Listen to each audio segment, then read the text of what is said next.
certo? Próxima pergunta, a função DPO pode ser de um diretor sócio da empresa? Legal, né? Mais um assunto bacana, porque eu tenho certificação em DPO, então eu sei bem desse assunto, tá? Vamos lá. O que é DPO? Né? DPO é a sigla para Data Protection Officer, que na LGPD indica a função do encarregado de proteção de dados, nós já vimos isso, né? Esse profissional será o responsável por manter a comunicação entre as empresas e a Autoridade Nacional de Proteção de Dados, a ANPD.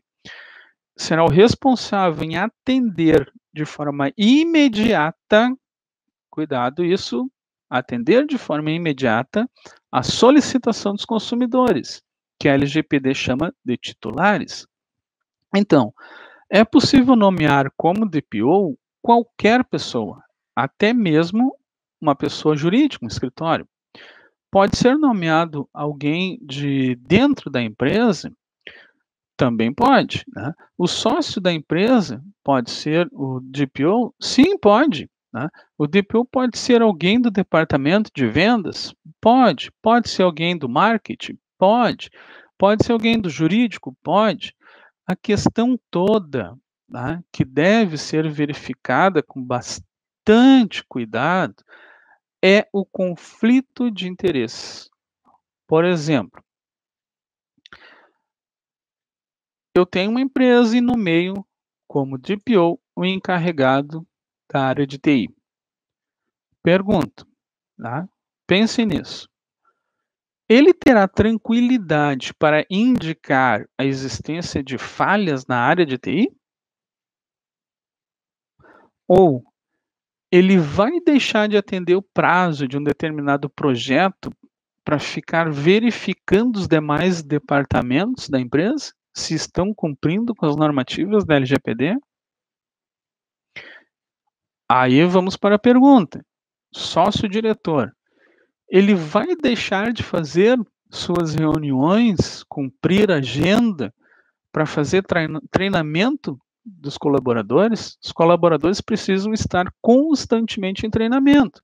De 6 em 6 meses, de 3 em 3 meses, depende do tamanho da empresa, do fluxo de empregados. O DPO precisa atender aos pedidos dos consumidores de forma imediata. O sócio-diretor vai conseguir fazer isso? Durante suas viagens, ele vai conseguir fazer isso? O DPO precisa verificar os setores, as máquinas, revisar segurança. O sócio-diretor vai conseguir fazer isso?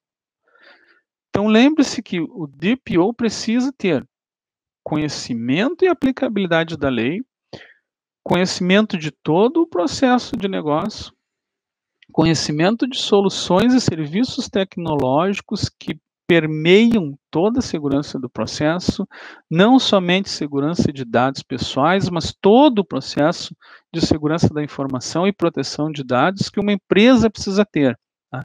Desde a gestão de seus usuários, logins, senhas, acessos, arquivos, passando por base de dados, conexões remotas, os profissionais que muitas vezes utilizam notebook fora da empresa, tá? Ele precisa ter uma experiência de relações governamentais para tratar com autoridades da NPD. Então, o sócio-diretor, ele vai conseguir fazer isso diante de toda a sua agenda, de todas as suas reuniões, de seus compromissos? Né? Então, poder pode, né? A questão é o conflito de interesses, tá? Então, não é só uma questão de pegar uma pessoa e identificá-la como DPO na empresa, tá? Pode-se até qualificar essa pessoa para essa função, não há problema nenhum, mas deve-se ter cuidado com a questão de conflito de interesse. Na Bélgica agora, tá? Agora, recentemente, por exemplo, uma empresa foi multada por ter nomeado o diretor de compliance como DPO. 50.000 euros foi o valor da multa. A autoridade belga considerou exatamente isso, tá? Que havia conflito de interesse. Né? Aqui no Brasil, a multa é de 2% do faturamento. Então, é preciso ter cuidado. DPO exige comprometimento e responsabilidade, portanto, deve ser visto com cautela essa nomeação.